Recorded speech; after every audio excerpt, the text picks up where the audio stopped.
यीशु मसीह की जय परमेश्वर मसीह। के महान नाम की स्तुति और महिमा हो। एक और हफ्ते जीवित रहकर परमेश्वर की महिमा करने के लिए जो अवसर परमेश्वर ने दिया है उसके लिए मैं प्रभु का हृदय से धन्यवाद देता हूं। हमने पिछले सप्ताह यूसुफ के बारे में कुछ बातें विचार की थी। यूसुफ का जीवन कितना एक महिमामय जीवन है। एक रीति से हम देखें तो प्रभु यीशु मसीह के बारे में हम जब सीखते हैं, एक छाया के रूप में यूसुफ को हम देख सकते हैं। यूसुफ और प्रभु यीशु मसीह में काफी अंतर है, क्योंकि यीशु मसीह स्वयं परमेश्वर है, पूर्ण रूप से परमेश्वर और पूर्ण रूप से मनुष्य है। और प्रभु यीशु मसीह पूर्ण रूप से पाप रहित है, लेकिन यूसुफ एक मनुष्य है। जबकि एक उत्तम मनुष्य के रूप में हम यूसुफ के बारे में विचार कर सकते हैं। काफी बातें छाया के रूप में यूसुफ में हम देखते हैं जो यीशु मसीह में है। इसलिए एक छाया के रूप में हम यूसुफ को देख सकते हैं। यूसुफ के जीवन जो है हमारे लिए बहुत ही एक प्रेरणादायक जीवन ठहरेगा, उसमें दो पक्ष नहीं है। आज हम 39वें अध्याय में जाएंगे। उत्पत्ति की पुस्तक 39वें अध्याय में आकर हम यूसुफ के बारे में कुछ बातें सीखने की कोशिश करेंगे। उत्पत्ति की पुस्तक 39वां अध्याय सब लोग खोलें और उसका पहला और दूसरा पद हम सबसे पहले पढ़ेंगे। उत्पत्ति की पुस्तक 39 पहला और दूसरा पद।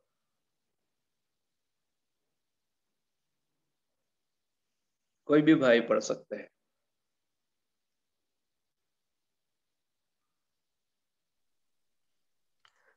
जब यूसुफ मिस्र में पहुंचाया गया, तब पोतीफर नामक एक मिस्री ने, जो फिरौन का हाकिम और अंगरक्षकों का प्रधान था, उसको इस्माइलियों के हाथ से, जो उसे वहां ले गए थे, मोल लिया।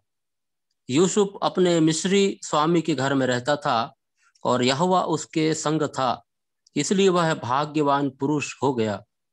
धन्यवाद भाई। प्रेमी पिता, यूसुफ के बारे में हम जो सीखने जा रहे हैं वो हमारे लिए बहुत ही लाभदायक साबित हो, हमें समझने की बुद्धि दे, ताकि हम उसको अपने जीवन में लागू कर सके। प्रभु आपके धन्य वचन के लिए धन्यवाद, यीशु मसीह के नाम में मांगते हैं, आमीन। यहाँ पर यूसुफ के बारे में हम आज सर्वप्रथम देखेंगे, वो भाग्यवान पुरुष। यूसुफ एक भाग्यवान पुरुष हो गया, ऐसा लिखा है। मिस्र देश में वो पहुंच गया। भाइयों ने बैर किया और यूसुफ को मिस्र जाने वाले लोगों के हाथ बेच दिया। प्रभु यीशु मसीह के बारे में हम देखते हैं, यीशु मसीह को अपने घर वालों ने त्याग दिया या यहूदियों ने त्याग दिया। वो अपने घर आया, उसके अपनों ने उसे ग्रहण नहीं किया, ऐसा हम पढ़ते हैं। तो यहूदियों ने यीशु मसीह को त्याग दिया, तो वो अन्य जातियों के हाथ में सौंपा गया। यीशु मसीह की मृत्यु अन्य जातियों के हाथ से हुई है। हम देखते हैं रोमी साम्राज्य के विधि विधान के अनुसार और मुजरिम को दंड देने के प्रथा के अनुसार यीशु मसीह को क्रूस पर चढ़ाकर दंड दिया, ऐसा हम पढ़ते हैं। तो यहूदी लोग होते तो पतरवाह करके यीशु मसीह को मार डालते, लेकिन परमेश्वर के वचन में लिखा हुआ है यीशु मसीह की मृत्यु क्रूस पर होगी। वे मेरे हाथ और पैर को छेदते हैं, ऐसा भजन संहिता 22:16 में लिखा है। तो यीशु मसीह की मृत्यु क्रूस पर होगी, इस प्रकार दाऊद ने एक भविष्यवक्ता होने के नाते भविष्यवाणी की थी। ठीक उसी प्रकार यीशु मसीह की मृत्यु क्रूस पर हुई, और उसके लिए यहूदी लोग जो है उनको यदि नहीं त्यागते तो ऐसा नहीं होता। यहूदी लोगों ने यीशु मसीह को त्याग दिया और अन्य जातियों के हाथ में यीशु मसीह को सौंप दिया। ठीक उसी प्रकार हम यूसुफ के बारे में पढ़ते हैं। यूसुफ के भाइयों ने उन्हें बेच डाला अन्य जातियों के हाथ में, और जो है यूसुफ का शेष जीवन अन्य जातियों के बीच में रहा, और यूसुफ की मृत्यु भी अन्य जातियों के बीच में हुई। यीशु मसीह के समान नहीं था, लेकिन प्रभु यीशु मसीह के समान एक उद्धारक जैसा काम यूसुफ ने भी किया।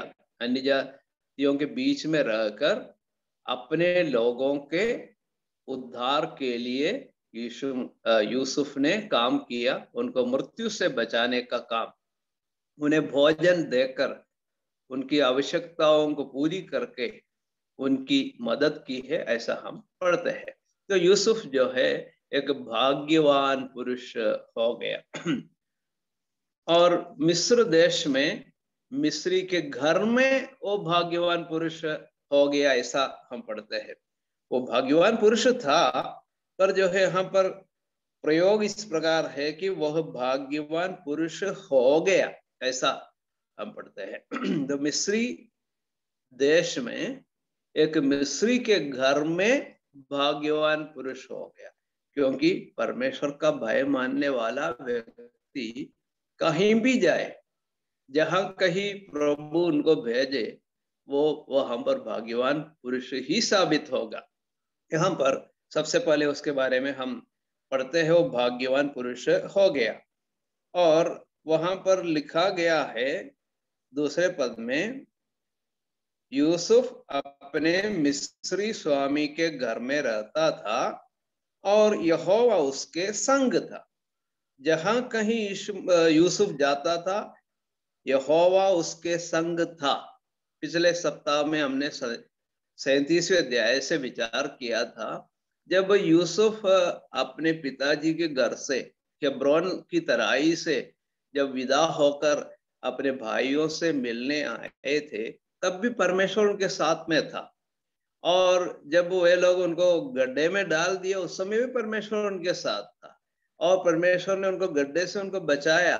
जब मिस्री जाने वाले लोग मिद्यानियों के हाथ में उनको बेच डाला, तब भी यीशु मसीह यूसुफ के साथ परमेश्वर था। तो परमेश्वर की संगति को हमेशा यूसुफ के जीवन में हम देखते हैं। मिस्री स्वामी के घर में जब रहता था, तब भी यहोवा उसके संग था, सो वह भाग्यवान पुरुष हो गया। में परमेश्वर की उपस्थिति यूसुफ के साथ में था। उस उपस्थिति के कारण वो भाग्यवान पुरुष हो गया, ऐसा हम पढ़ते हैं। उनके जीवन की जो सफलता यही थी कि परमेश्वर जहां कहीं जाता था, यूसुफ के साथ रहता था। उसका कारण क्या था?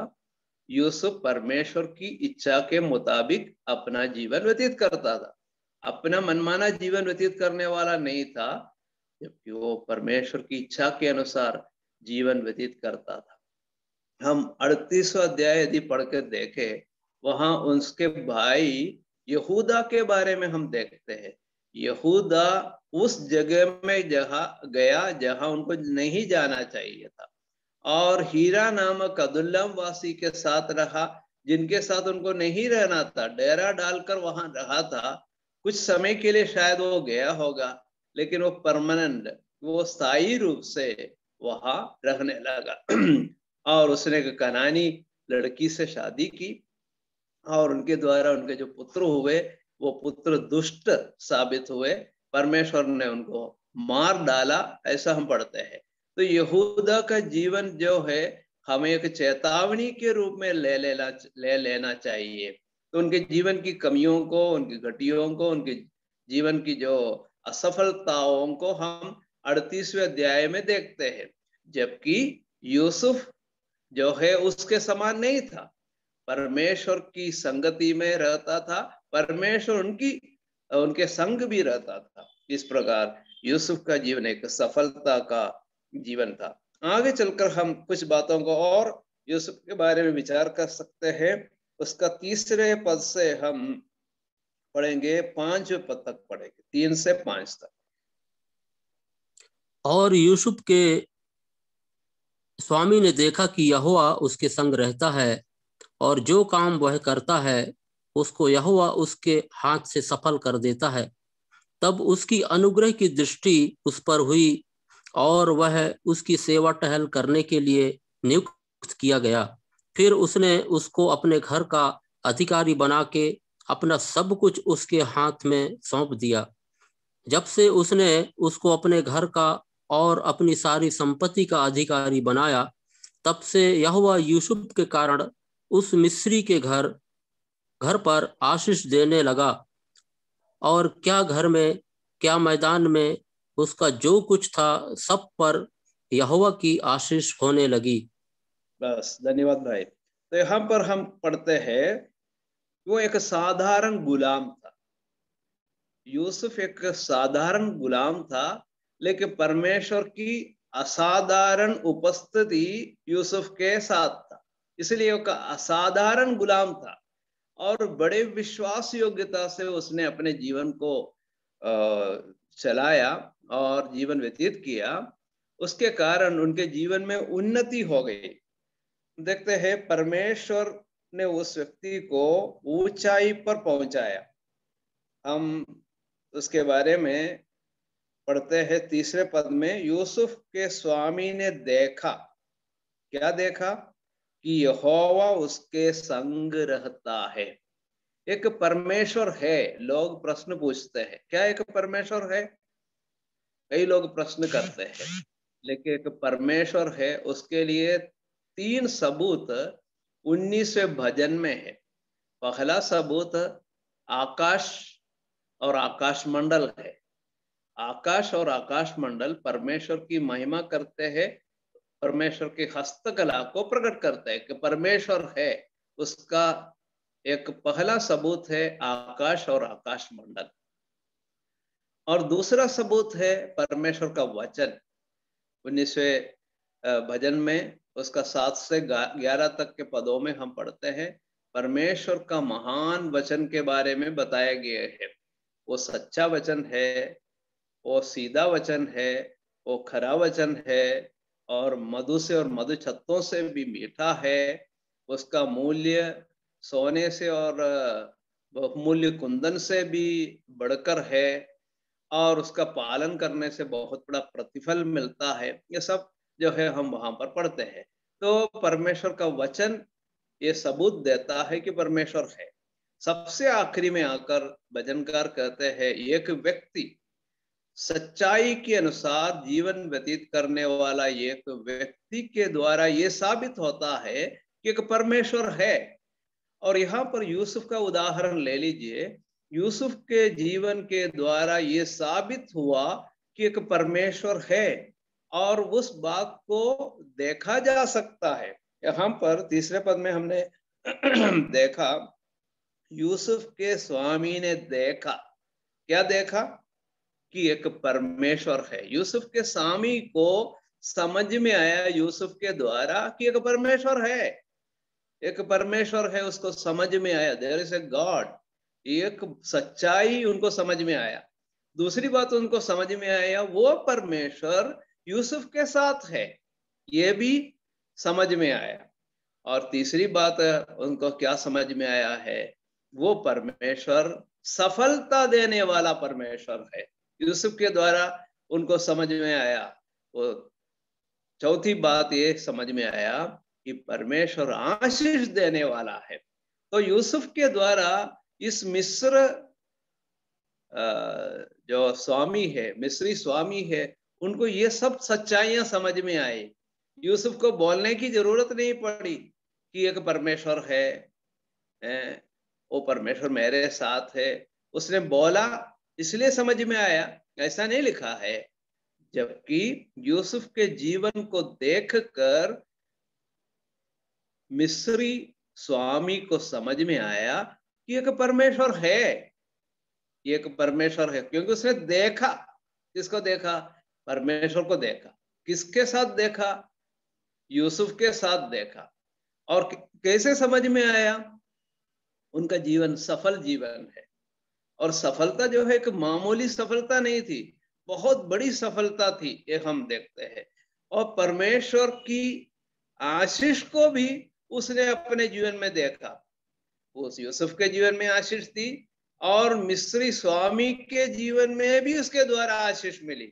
तो उनको समझ में आया, देखो कितने गुलामों को या कितने दासों को मैंने अपने घर में रखा है, उनके द्वारा ये आशीष क्यों नहीं मिली। ये मिस्री स्वामी का एकमात्र दास नहीं था, यूसुफ एकमात्र दास नहीं था, उनके और भी बहुत सारे दास दासियां थी। उनके द्वारा ये सफलता नहीं मिली, उनके द्वारा ये आशीष नहीं मिली। तो सॉरी, यहाँ पर समझ में आया, क्या समझ में आया कि ये यूसुफ जो है एक अनोखा व्यक्ति है, इसके साथ परमेश्वर है। मेरे पास और भी दास दासियां हैं, उनके साथ परमेश्वर नहीं है, और उनके द्वारा इतनी सफलता नहीं मिली है, उनके द्वारा इतनी आशीष भी नहीं मिली है। यहाँ एक व्यक्ति यूसुफ के द्वारा मेरे जीवन में बहुत आशीष मिली है। तो ये बात उनके जीवन में उन्होंने अनुभव किया। तो यहाँ पर हम देखते हैं उसके 5वें पद में लिखा है, यहोवा यूसुफ के कारण। 5वें पद के आखिरी भाग में लिखा है, यहोवा यूसुफ के कारण उस मिस्री के घर पर आशीष देने लगा, और क्या घर में क्या मैदान में उसका जो कुछ था सब पर यहोवा की आशीष होने लगी। तो क्या है, संपूर्ण उनके जीवन के घराने में, मैदान में, खेत में और खलिहान में, सब में बहुत आशीष मिली है। बाकी दास दासियों के द्वारा ये आशीष उनको नहीं मिली। तो समझ में आया कि परमेश्वर, यहोवा परमेश्वर जो है आशीष देने वाला। पोतीफर ने ये जो पाठ जो है यूसुफ से सीखा, यूसुफ के जीवन के द्वारा सीखा। कितनी धन्य बात है प्रिय भाइयों और बहनों, मेरे और आपके जीवन को देखकर यदि किसी को ये मालूम होता है कि इनके द्वारा इनके जीवन में परमेश्वर है, इनके साथ परमेश्वर है, और इनके जीवन जो है सफल जीवन है, इनके परिवार को देखो, इनके बच्चों को देखो और इनके कलीसिया के लोगों को देखो, तो समझ में आता है कि इन लोगों के साथ एक परमेश्वर है। ये समझ में आता है तो मेरे और आपका जीवन एक सफलता का जीवन है। हम भाग्यवान है यदि ये बात मेरे और आपके जीवन के द्वारा प्रकट होती है। हम भाग्यवान लोग हैं, यहाँ भाग्यवान बन गया लिखा है, ये व्यक्ति जो है भाग्यवान पुरुष हो गया लिखा है। कारण और कुछ नहीं था। पहली बात जो है, एक परमेश्वर है, ये समझ में आया। दूसरी बात, वो परमेश्वर यूसुफ के साथ है, ये समझ में आया।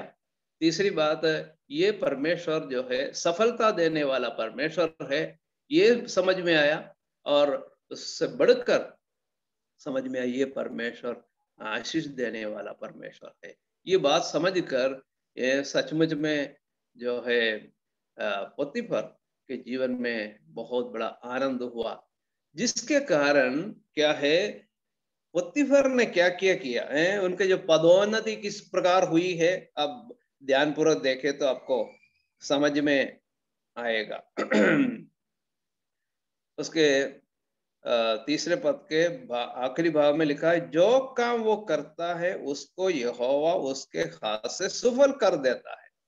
और चौथे पद में लिखा है, तब उसकी अनुग्रह की दृष्टि उस पर हुई। पोतीफर की अनुग्रह की दृष्टि क्या हुई, यूसुफ पर हुई, और वह उसको सेवा टहल करने के लिए नियुक्त किया गया। मतलब मैं उसको एक दूसरा नाम देना चाहता हूं, उसका पर्सनल असिस्टेंट, मतलब पोतीफर का पर्सनल असिस्टेंट के रूप में, या उनके सभी कार्यों को देखने के लिए एक व्यक्ति के रूप में यूसुफ को नियुक्त किया। मतलब यूसुफ के मतलब दाहिने हाथ में, सॉरी, पोतीफर के दाहिने हाथ में रहकर पोतीफर को जो जो आवश्यकताएं थी, जो जो सेवाएं थी, व्यक्तिगत रूप से जो जो सेवाओं की आवश्यकता थी, वो सब पूरे करने वाले एक व्यक्ति के रूप में यूसुफ को पदोन्नति मिली।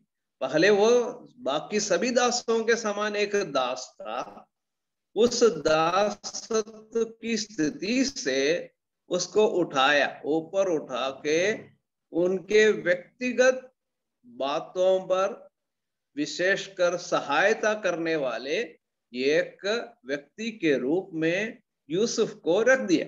तो उसमें इंग्लिश में बोलते हैं पर्सनल असिस्टेंट, या व्यक्तिगत बातों की विशेषकर सहायता करने वाला एक व्यक्ति के रूप में हम उसको देख सकते हैं। फिर उसके बाद हम देखते हैं उसको और पदोन्नति मिली, उसकी सेवा टहल करने के लिए नियुक्त किया गया। फिर उसने उसको अपने घर का अधिकारी बना के अपने सब कुछ उसके हाथों में सौंप दिया। अब क्या हो गया, घर का अधिकारी है यूसुफ, व्यक्तिगत बातों में सहायता करने वाले, वो एक दास से बढ़कर अब जो है छोटा व्यक्ति नहीं, घर का अधिकारी बना और सब कुछ उसके हाथ में सौंप दिया, सब कुछ उसके हाथ में सौंप दिया। और किसी दास को ये इस प्रकार का अवसर नहीं मिला, और किसी को पोतीफर ने अधिकारी नहीं बनाया, घर का अधिकारी नहीं बनाया। तो दूसरा उनके जो पदोन्नति हुई वो यह है कि वो चीफ मैनेजर, मतलब घर का जो है मुख्य प्रबंधक के रूप में अब उसको पदोन्नति मिली। और उसके बाद हम देखते हैं नीचे जब पढ़ के हम जाते हैं, उसके 6वें पद में हम एक और बात देखते हैं। 6वां पद एक और बार पढ़ के हम सुनेंगे, 39 का 6। इसलिए उसने अपना सब कुछ यूसुफ के हाथ में यहाँ तक छोड़ दिया कि अपने खाने की रोटी को छोड़ वह अपनी संपत्ति का हाल कुछ ना जानता था। यूसुफ सुंदर और रूपवान था। बस यहाँ पर हम क्या पढ़ते हैं, एक और बार पदोन्नति उसको मिल गई। उसने अपना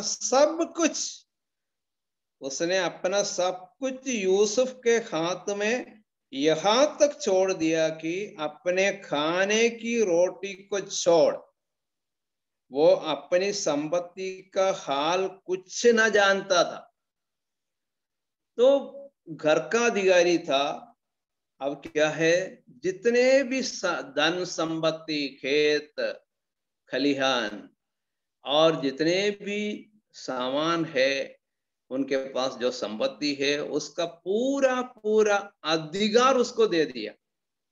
एक गुलाम को कौन ऐसा अधिकार देता है, कोई नहीं देता है। और इतना जो है उन्होंने उनके हाथ में कर दिया, मतलब पोतीफर को अब बिल्कुल आराम मिल गया, किसी भी चीज को देखने की जरूरत नहीं है, यूसुफ के हाथ में सौंप दिया, बस फिर आराम का मामला है, अब कुछ देखने की जरूरत नहीं, वो बिल्कुल सही रीति से सब कुछ करेगा। ये पूरा पूरा भरोसा पोतीफर को मिल गया। तो हम क्या देखते हैं कि he became all in all, मतलब सबका के सब कुछ वो बन गया।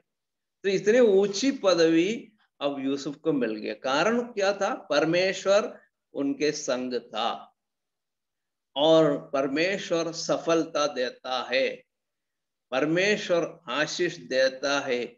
ये सब समझकर यूसुफ को ऐसी ऊंची पदवी प्रदान की है, आंखें बंद करके नहीं की। उन्होंने देखा सचमुच में, जब से यूसुफ मेरे घर में आया तब से मेरे जीवन में सफलता के अलावा कभी असफलता हाथ नहीं लगी, मेरे जीवन में आशीष के अलावा कभी भी शाप नहीं लगी। तो मेरे जीवन में इतनी आशीष इस बंदे के कारण हुआ है, तो उसके हाथ में मैं सब कुछ छोड़ दे दूं तो भी मुझे हानि कभी नहीं होगी, लाभ ही लाभ होगा। ये बात पोतीफर को समझ में आया। प्रियो, ये क्या ही श्रेष्ठ बात है, जिस व्यक्ति के साथ परमेश्वर है, परमेश्वर की उपस्थिति है, वो व्यक्ति क्या ही महान व्यक्ति है, ये समझ में आता है। तो मैं सोचता हूँ इस प्रकार, पोतीफर बीच बीच में कहता था, है ना, यूसुफ वो तेरे कारण मुझे बड़ी सफलता मिली है, तेरे कारण बड़ी आशीष मुझे मिली है। तब यूसुफ क्या बोलता, मैं इस प्रकार कल्पना कर सकता हूँ। यूसुफ बोलता, मैं नहीं, यहोवा है। जब भी पतीफर इस प्रकार तारीफ करके उनको बोलता था, तब यूसुफ क्या बोलता था, मैं नहीं, वो मेरी कुछ योग्यता नहीं है, यहोवा के कारण ये सब कुछ हुआ है। तो यहोवा को ऊंचा करते हुए, यहोवा की महिमा करते हुए बात करता था। इसलिए पत्तीफर को भी अभी समझ में यहोवा शब्द, उसको भी समझ में यहोवा जो इब्राहिम इस्तेमाल करता था, या आगे चलकर बहुत सारे भक्तों ने यहोवा शब्द इस्तेमाल किया, वो यहोवा शब्द से ये भी वाकिफ हो गया, परिचित हो गया। यहोवा शब्द जो है साधारण बात नहीं है, बहुत ही श्रेष्ठ बात है। ये बात जो है पत्तीफर को समझ में आया, क्योंकि यूसुफ ने यश या नाम या श्रेय कमाने की कोशिश नहीं की। पूरे पूरे जो है श्रेय परमेश्वर को दिया करता था, परमेश्वर की महिमा करता था। मैं नहीं पत्तीफर, मैं नहीं, यहोवा है। पौलुस कहते हैं not not I but Christ है, मैं नहीं मसीह, मैं नहीं मसीह मुझ में जीवित है, ऐसा पौलुस कहते हैं। तो यदि एक भक्त से पूछे, अरे तेरे जीवन के तरफ बड़े फायदा मिला है, तेरे जीवन के कारण बड़े हम जीत प्राप्त हुई है, यदि बोलता है, तो एक सच्चा भक्त क्या बोलेगा, अरे मैं नहीं है, मेरे कारण नहीं है, प्रभु यीशु मसीह के कारण जो कुछ हुआ है, मैं कुछ भी नहीं हूँ। पौलुस बोलते हैं दूसरे भाग में, मैंने पौधा लगाया, अपुल्लोस ने सींचा, परमेश्वर ने बढ़ाया। तो इसलिए पौधा लगाने वाला और सींचने वाला कुछ नहीं, पर बढ़ाने वाला परमेश्वर है। तो परमेश्वर को श्रेय देना है। यहाँ यूसुफ के जीवन से हम ये देख सकते हैं। वहां लिखा नहीं कि मैं नहीं यहोवा, ऐसा यूसुफ ने कहा, लेकिन यहाँ से हमको समझ में आता है यूसुफ ने ऐसा जरूर कहा होगा, मैं कुछ भी नहीं हूँ, मैं एक साधारण व्यक्ति हूँ, मैं एक गुलाम हूँ, लेकिन मेरा परमेश्वर महान परमेश्वर है। उस महान परमेश्वर के बारे में यूसुफ जरूर बोलता था। तो यहाँ पर भाग्यवान पुरुष यूसुफ के बारे में हम विचार कर सकते हैं। दूसरी बात आज हम विचार करने जा रहे हैं यूसुफ के बारे में। यूसुफ के पाप के प्रति क्या दृष्टिकोण था? पाप के प्रति यूसुफ का दृष्टिकोण क्या था? यूसुफ एक पवित्र व्यक्ति था, पर प्रभु यीशु मसीह जैसे पवित्र नहीं था, क्योंकि यीशु मसीह के स्वभाव में पाप नहीं था, यीशु मसीह के काम में पाप नहीं था, यीशु मसीह पाप से अनजान था। प्रभु यीशु मसीह पूर्ण रूप से पाप रहित था, लेकिन एक मनुष्य होने के नाते, एक भक्त होने के नाते यूसुफ का जीवन भी एक पाप रहित जीवन या निर्दोष जीवन था, ऐसा हम कह सकते हैं। पाप रहित नहीं बोल सकते हैं, निर्दोष शब्द वहां जरूर उपयोग कर सकते हैं। एक खरा जीवन था या निर्दोष जीवन था, इस प्रकार हम कहते हैं। तो उसका कारण क्या था? पाप के प्रति यूसुफ का दृष्टिकोण एकदम अलग था। जैसे परमेश्वर पाप को देखता था, उसी प्रकार यूसुफ ने भी पाप को देखा। मुझे और आपको पाप को पाप समझना चाहिए। पाप को पाप है ऐसा नाम लेना चाहिए। पाप के लिए और कोई शब्द इस्तेमाल नहीं करना चाहिए। गलती हो गई या कमी हो गई, बलहीनता हो गई, इस प्रकार नहीं। पाप पाप है, पाप को पाप ही समझ ले, और इसके लिए प्रभु के अनुग्रह की जरूरत है। पाप को पाप समझना और पाप को मान लेना, अंगीकार करना, उसके लिए परमेश्वर के अनुग्रह की जरूरत है। तभी तो हम पाप को पाप समझेंगे और पाप को मान लेंगे, पाप को अंगीकार करेंगे और पाप की क्षमा पाएंगे। तो यहाँ यूसुफ के जीवन में एक पाप भी नहीं हुआ ऐसा नहीं बता सकते, क्योंकि यूसुफ भी एक मनुष्य है। आदम की संतान होने के नाते यूसुफ के जीवन में भी पाप था, लेकिन वो निर्दोष था।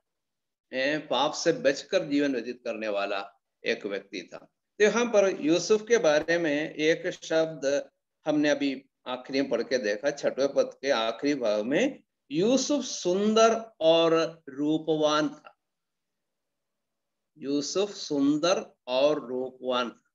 तो ये दोनों शब्दों का जब हम विश्लेषण करेंगे तब हमको समझ में आएगा, सुंदर मतलब जो है आंतरिक सुंदरता, और रूपवान है बाहरिक सुंदरता।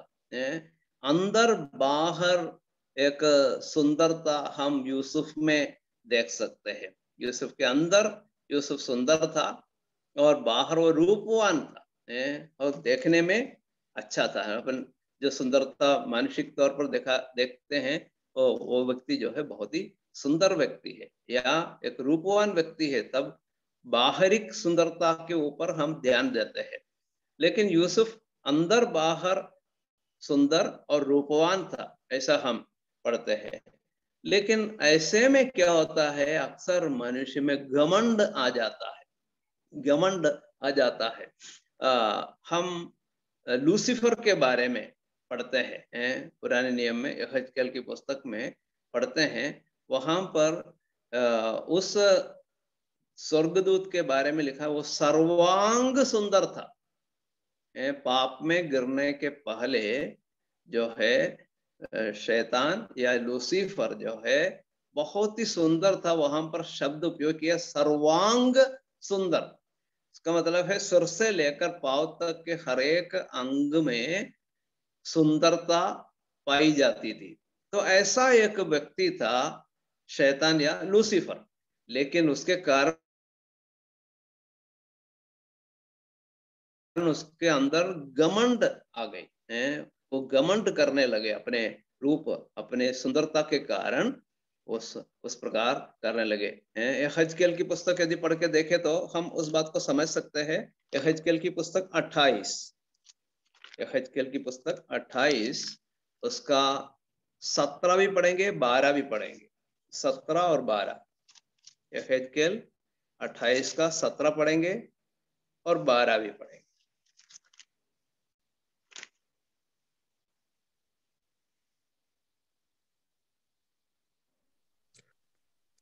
सुंदरता के कारण तेरा मन फूल उठा था और वैभव के कारण तेरी बुद्धि बिगड़ गई थी। मैंने तुझे भूमि पर पटक दिया और राजाओं के सामने तुझे रखा कि वे तुझको देखें। और 12 पद, हे मनुष्य के संतान, सोर के राजा के विषय में विलाप का गीत बनाकर उससे कहे, परमेश्वर यहोवा यूं कहता है, तू तो उत्तम से भी उत्तम है, तू बुद्धि से भरपूर और सर्वांग सुंदर है। हाँ, बुद्धि से भरपूर और सर्वांग सुंदर है। तो हम 17 पद में पढ़ते हैं, सुंदरता के कारण तेरा मन फूल उठा या घमंड से भर गया। लेकिन यहाँ पर यूसुफ को आप देख लीजिए, वो सुंदर और रूपवान था, लेकिन वो जो है घमंड नहीं करता था।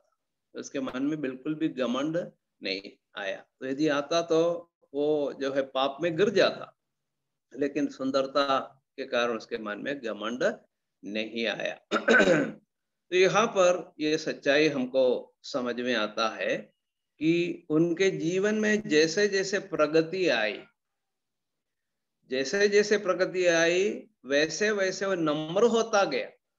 ये हमें बहुत ही तसल्ली देने वाली एक बात है। मेरे और आपके जीवन में भी ऐसा होना चाहिए। जैसे जैसे उम्र बढ़ते हैं वैसे वैसे हमको नम्र बनना चाहिए।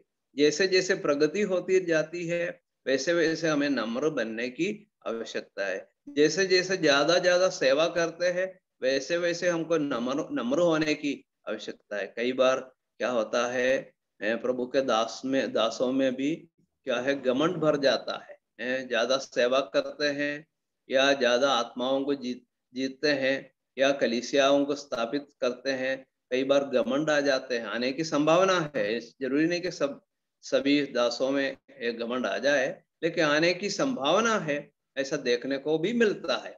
लेकिन मेरा कहने का तात्पर्य यह है कि यहाँ यूसुफ के जीवन में वो उत्तरोत्तर उन्नति पाते गए।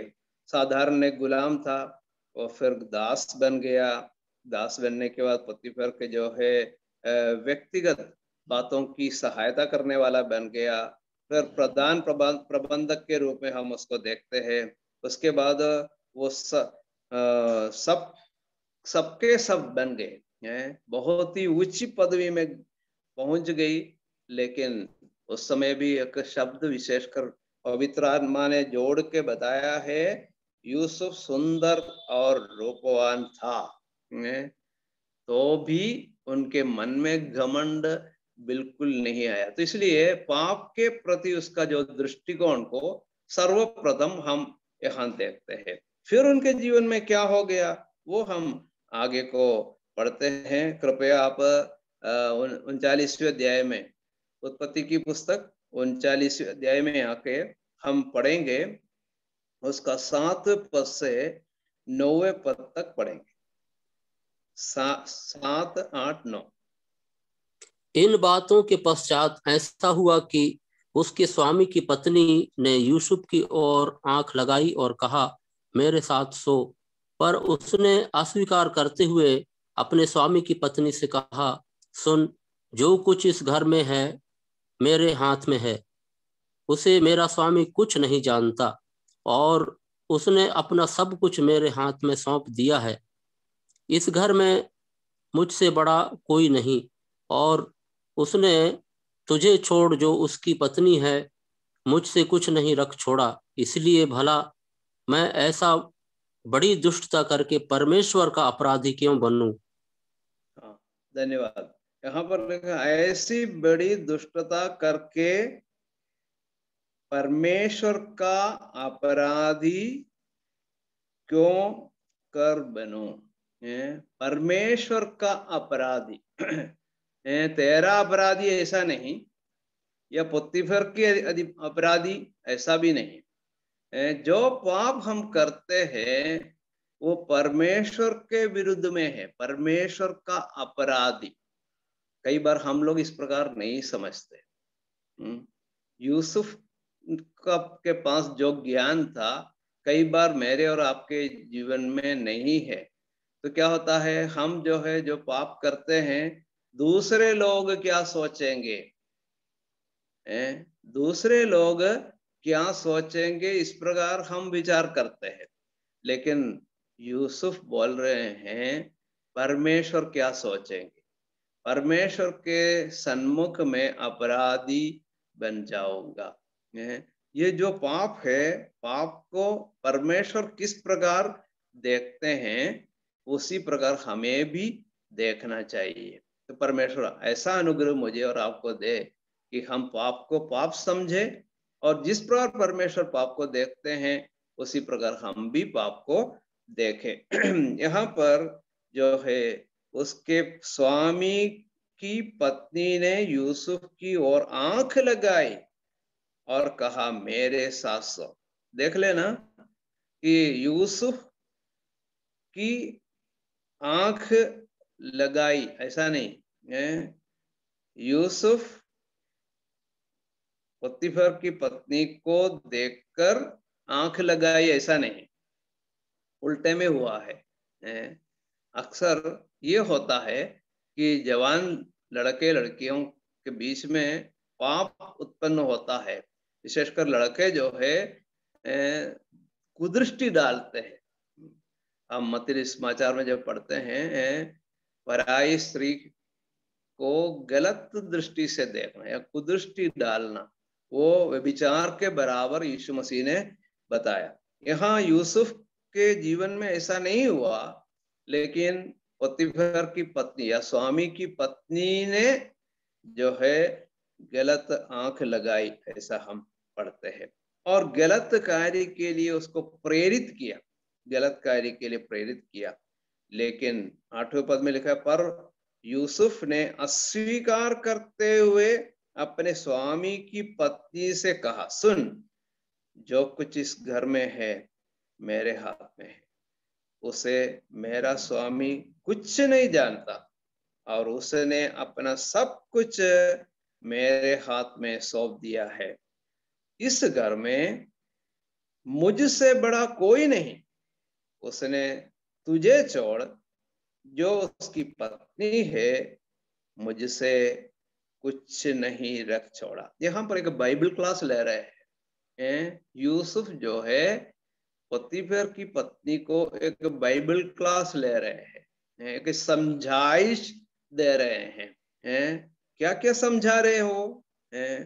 यूसुफ बता रहे हैं, उसने अस्वीकार किया और कहा, स्वामी की पत्नी से कहा, सुन, जो कुछ इस घर में है मेरे हाथ में हो। मैं कौन हूं?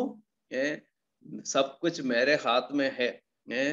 मैं इस घर में मेरी स्थिति क्या है, मेरा स्थान क्या है, उसको समझा रहे हैं। और मेरा स्वामी कुछ नहीं जानता, और उसने अपना सब कुछ मेरे हाथ में सौंपा है। इस घर में मुझसे बढ़कर और कोई नहीं है, ऐसा बोल रहे हैं। इस घर में मुझसे बड़ा कोई नहीं, उसने तुझे छोड़ जो उसकी पत्नी है मुझसे कुछ नहीं रख छोड़ा। देखो, यहाँ पर एक और बात हम इसमें जोड़कर विचार कर सकते हैं। यूसुफ की विश्वास योग्यता एक अलग विषय है जिसके ऊपर हमें बाद में विचार करना होगा। यूसुफ विश्वास योग्य है, अलग करके हम उसको सीखने जा रहे हैं। लेकिन इस स्थान पर रहकर उस बात को मैं थोड़ा याद दिलाना चाहता हूँ। यूसुफ को मालूम था मैं कौन हूँ, मैं क्या हूँ, मुझे क्या क्या उत्तरदायित्व दिया है, और मुझे कौन कौन से काम नहीं करना है, ये सब मुझे मालूम है। यूसुफ को अच्छे से मालूम था, और ठीक उसी काम को वो पूरा करता था। इसलिए उनके जो बोली में कितना दम है हम देख सकते हैं। बहुत ही स्पष्टता के साथ पोतीफर की पत्नी को समझा रहा है। ये नौजवान ऐसा व्यक्ति है जो दूसरों को जो है पाप के विषय में समझा रहे हैं। तो हमें भी दूसरों को समझाने की आवश्यकता है, पाप क्या है, तो ये बात समझाने की आवश्यकता है। यहाँ उसको भले ही समझ में नहीं आया, पोतीफर की पत्नी को समझ में नहीं आया, तो भी समझाने का उत्तरदायित्व तो मेरा है, ये समझकर यूसुफ उसको समझा रहा है। और आखिरी में अब बताते हैं, बड़ी दुष्टता है। मैं ऐसी बड़ी दुष्टता करके परमेश्वर का अपराधी क्यों कर बनो? व्यभिचार जो है बड़ी दुष्टता है। कौन बोल रहा है? एक अविवाहित व्यक्ति, एक नौजवान व्यक्ति, एक परदेशी व्यक्ति जो है मिस्र की एक स्वामी की पत्नी को समझा रहा है। वो समझा रहा है। तो हम क्या समझ सकते हैं कि पाप के बारे में यूसुफ के जो ज्ञान कितना बड़ा था। ये बहुत बड़ी दुष्टता है। कौन सी? व्यभिचार करना बहुत बड़ी दुष्टता है, और परमेश्वर के सामने बहुत बड़ा अपराध है। इसलिए नए नियम में हम जब पहुंचते हैं, व्यभिचार के संबंध में बहुत ही सख्त शब्दों का इस्तेमाल किया है। पौलुस पहला कुरिन्थियों 6वें अध्याय के 18वें पद में एक चेतावनी देते हैं। क्या चेतावनी देते हैं? भागो, व्यभिचार से भागो। हिंदी बाइबल में व्यभिचार से बचे रहो ऐसा प्रयोग हम देखते हैं, लेकिन वहां पर जो है भागो शब्द इस्तेमाल करना चाहिए। इंग्लिश में फ्ली शब्द इस्तेमाल किया, FLEE, फ्ली, जिसका अर्थ है छोड़कर भागना। छोड़कर भागना, ये है उसका तात्पर्य। तो व्यभिचार को छोड़कर भागने की आवश्यकता है। व्यभिचार को छोड़कर भागने की आवश्यकता है। तो नए नियम में 4 ऐसे पापों के विषय में बताया गया है जिसको छोड़कर भागना है। क्या क्या है? व्यभिचार, व्यभिचार से भागो, मूर्ति पूजा से भागो, जवानी की अभिलाषाओं से भागो, और रुपये के लोभ से भागो। 4 ऐसे पाप, सभी पापों से भागना चाहिए, लेकिन विशेषकर 4 पापों के बारे में बताया गया है, उसको छोड़कर भागना चाहिए, क्योंकि वो पाप जो है महापाप के सूची में आता है।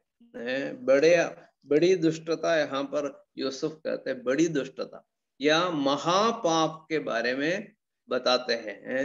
अय्यूब भी बताते हैं महापाप है, और नीति वचन में भी व्यभिचार को महापाप बताया गया है। तो महापाप की सूची में 4 पाप आते हैं, और भी आप जोड़ सकते हैं, लेकिन विशेषकर नए नियम के परिपेक्ष में मैं बताना चाहता हूं, भागने के लिए 4 पापों के विषय में विशेषकर बताया गया है। व्यभिचार से भागना, मूर्ति पूजा से भागना, जवानी की अभिलाषाओं से भागना, रुपये के लोभ से भागना। ये 4 पाप जो है महापाप की सूची में आता है। उसका कारण अब समय नहीं है तो मैं बताता। तो क्या है व्यभिचार, इन 4 पापों से क्यों भागना है? प्रभु की इच्छा हुई तो बाद के क्लास में मैं उसके संबंध में थोड़ा सा और जिक्र करूंगा। यहाँ पर व्यभिचार जो है, ऐसा एक नौबत यूसुफ के जीवन में आई कि व्यभिचार करना ही पड़ेगा, ऐसा जो है प्रलोभन आया और दबाव भी उसके ऊपर आया, क्योंकि एक यूसुफ यहाँ पोतीफर के घर में एक दास है, और स्वामिन उसके ऊपर दबाव डाल रही है। तो बेचारा क्या कर सकते हैं? इस प्रकार भी हम कल्पना कर सकते हैं, वो समझा रही है, बेटा तुझ पर मुझे बहुत ही क्या होता है, तरस आता है, तू यहाँ अकेला है, तेरा कोई नहीं है, और जो है मैं हाँ तेरी बातों पर बहुत ध्यान देती हूँ, और यदि तो ऐसा पाप करे तो भी कोई किसी को पता नहीं चलेगा, तेरे माता पिता यहाँ पर नहीं है, तेरे भाई लोग भी यहाँ नहीं है, या कलीसिया का प्राचीन भी यहाँ पे नहीं है, कोई भी नहीं है, तू अकेला है, किसी को पता नहीं चलेगा, मैं किसी को बताऊंगी भी नहीं, तो एक इस काम को कर, है तो तेरे लिए भलाई होगी, मैं तो ये दूंगा वो दूंगा, मीठी मीठी बातें वो बताती होगी। लेकिन ये सब बातें चापलूसी करती थी, लेकिन जो है उसमें वो कभी नहीं गिरा, जबकि वो एक अच्छे बाइबल टीचर के रूप में, परमेश्वर के वचन के विधाता के व्याख्याता के रूप में वो बता रहा है, उसको समझा रहा है, ये तो बहुत बड़ा पाप है, बड़ी दुष्टता है, परमेश्वर का मैं अपराधी बन जाऊंगा, मैं ऐसा अपराधी बनना नहीं चाहता, इसलिए मैं ये काम नहीं कर सकता। उसने उस बात को मना कर दिया। वहां आगे उसके 10वें पद में हम पढ़ते हैं, और ऐसा हुआ कि वह प्रतिदिन यूसुफ से बातें करती रही, प्रतिदिन बातें करती रही। एक बहुत बड़ा भला है। तो क्या है, ऐसा स्थिति में क्या कर सकते हैं? ये एक दिन की बात हो तो एक बार बोल दिया, एक बार उनको समझा दिया, बात छोड़ दिया, तो हो सकता है कि समस्या का समाधान मिल गया। लेकिन डेली, प्रतिदिन वो बोलती थी, प्रतिदिन बोलती थी। क्या क्या बोलती थी इसमें लिखा नहीं है, लेकिन हम थोड़ा बहुत कल्पना तो कर सकते हैं उसने क्या क्या बोला होगा। लेकिन ऐसे में भी यूसुफ में तिल मात्र भी परिवर्तन नहीं आया। क्यों नहीं आया?